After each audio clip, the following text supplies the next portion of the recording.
Sounds good. This is Vegas Bob from Las Vegas, Nevada. This is the gate, one of the gates of Area 51, just out of Rachel. Beautiful.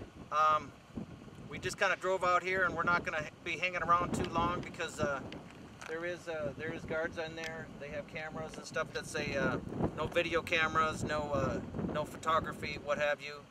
So I guess we're out of here. Hi Vegas Bob, my name is Sam Diamond. I'd like to ask you a few questions about Area 51 and the black-white mailbox. Vegas Bob, why do you keep returning to Area 51 in the mailbox?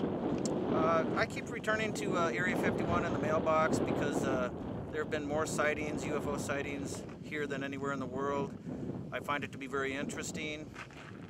I've seen UFOs before, and I don't know, I'm just trying to help expose the cover-up. And another thing is there's thousands and thousands of people that come here every year because there's more sightings in this area than anywhere in the world. Why has this mailbox been in movies and television specials?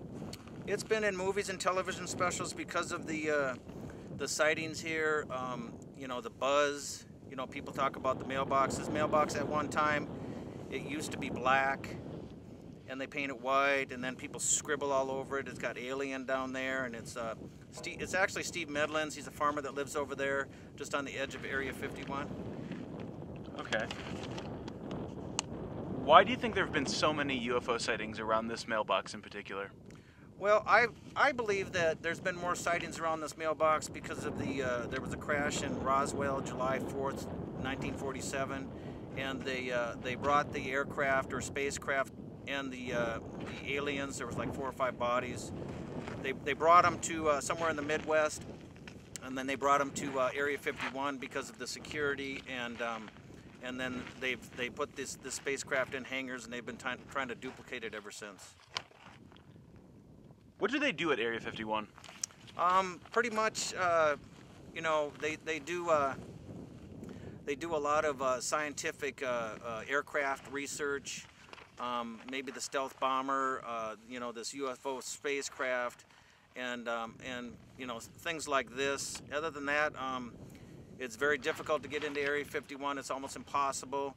They say if the president was ever threatened or whatever, that one of the places they would bring the president would be Area 51 because of their security.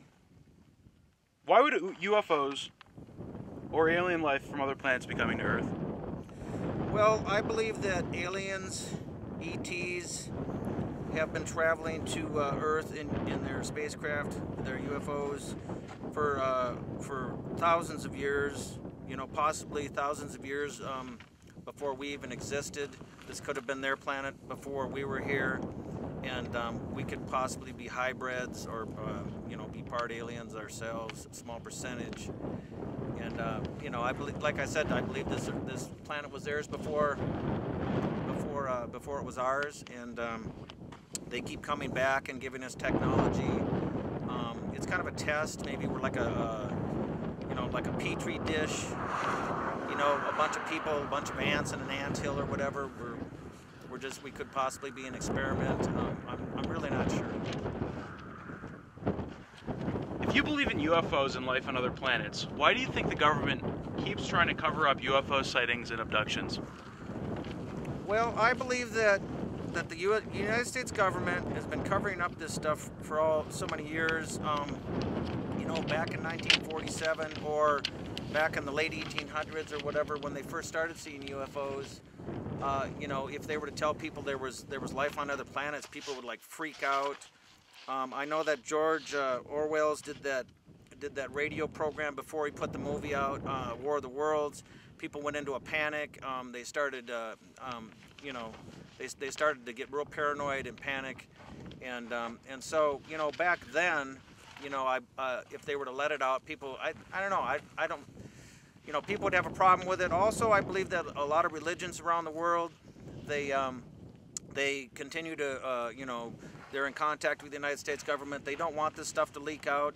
I don't believe that the churches, they don't want people believing that there's life on other planets because they might possibly have to rewrite some of the books, maybe some of the Bibles, or, you know, some of the spiritual literature, and people's beliefs in gods, or whatever they believe would possibly change.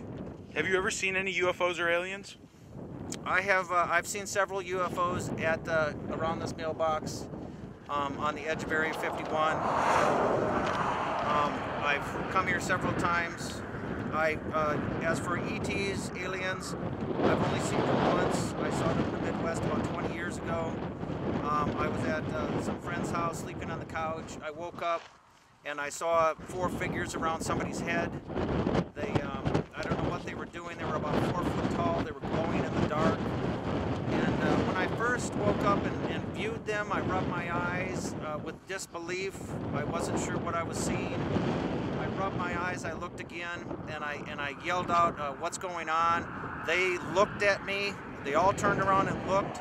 I became so scared that I actually started screaming, and I told my friends that I wanted to leave there, and I wanted to go to I wanted them to take me to my brother's place because I didn't like what I saw.